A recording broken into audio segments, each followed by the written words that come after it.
Hey guys, I'm Madison Brodsky with the Red Carpet Report, and I'm at the Imagen Awards in Beverly Hills talking to nominees and presenters about the importance of diversity and inclusion. How are we feeling? I am very excited. I came here last time in 2015, where I had the honor of winning an award myself, which is really nice, and which I didn't expect at all. But then I come here and they're just like, "We want you to present," and I was like, "I didn't expect that at all either." But like, thank you. And yesterday I found out that I'm going to be presenting with one of my best friends. So I was like, "What?" So it's really exciting. It's really nice to see like so many hardworking Latinos like come together like as a family, young and old, all in the business, all in the industry, all learning and working, and receiving these awards for their hard work. And I have the opportunity to give one of those awards to somebody that is very hardworking and that deserves it. So I'm excited to do that today. What do you think about the trend that we're seeing right now where in shows like Grand Hotel and shows like Vita, we're no longer being like, oh, that Latin show. We're now saying, oh, that show that I really like. What do you think about that transition? It's so nice and very, very refreshing. Because a lot of the times I think Latinos, we realize that there is a very big lack of representation, but not a lot of people really focus on it, I think.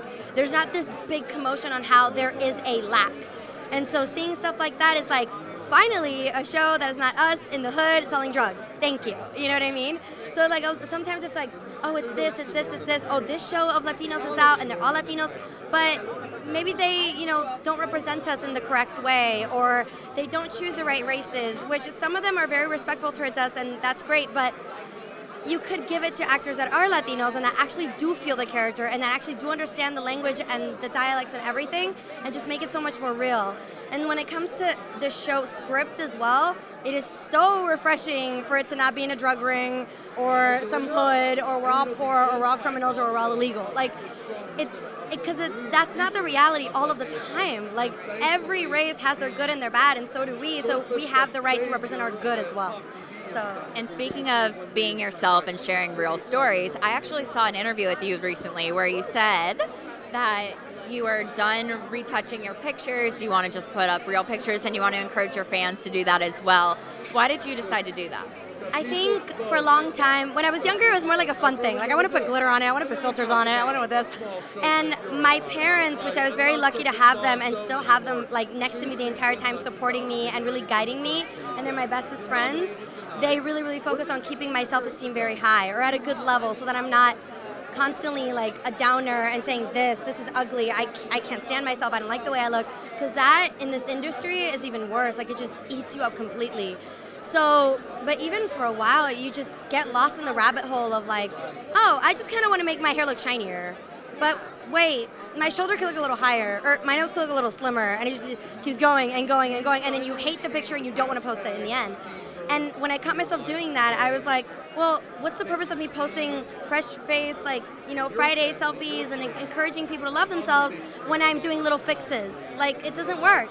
So for me, it was so nice at one point, when I got out of Nickelodeon, and now I can, I was always happy representing a family brand, and I'm honestly a very family-friendly person, I'd consider. But now it was like, okay, I have the ability and the freedom to experiment with my look.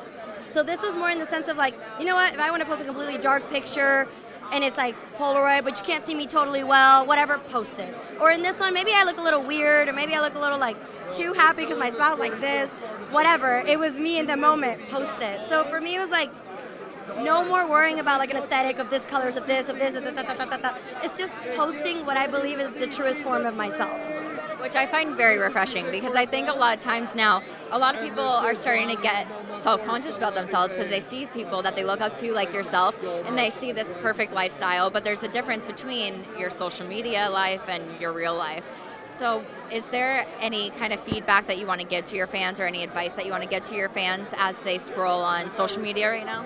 I think something to remember is that we're all one race. We're all the human race. Therefore, we have the same tendencies and a lot of times the same mindset, in a way of like, we all want to put the best version of ourselves on the internet. We all want to post our like happiest moments and the moment like, oh, this was funny, this was good, because we want to focus on the positive when we get fed so much negativity. So I think it's nice to remember that it's okay if people are posting their best lives and the best portions of their lives and the times where they feel the prettiest or they feel the most handsome. And we need to look at that with support. We need to look at that as inspiration, like, you know what? Hell, if they're like super happy, I'm gonna be happy too. I'm gonna post what I felt was my happiness today. They were in Cabo, but I went to Starbucks and I loved my coffee today because it wasn't burnt. So there are different forms of happiness, there are different forms of success, and it is okay to have a different one than the other person. So I think social media is just your picture diary. You post what you want, and if it's the best of you, that is the best of you, and that is still valid compared to somebody else's best. So it's seeing that in a way of like, not anymore of like, I'm jealous, I want to be there, I want this, but more of like, I'm happy for them, and I'm happy for myself as well, you know? I love that. So, Well, have fun tonight. Good luck on the stage. thank you so much. You look gorgeous. All right, guys, do you hear the music? It's time to get salsa dancing. See you later.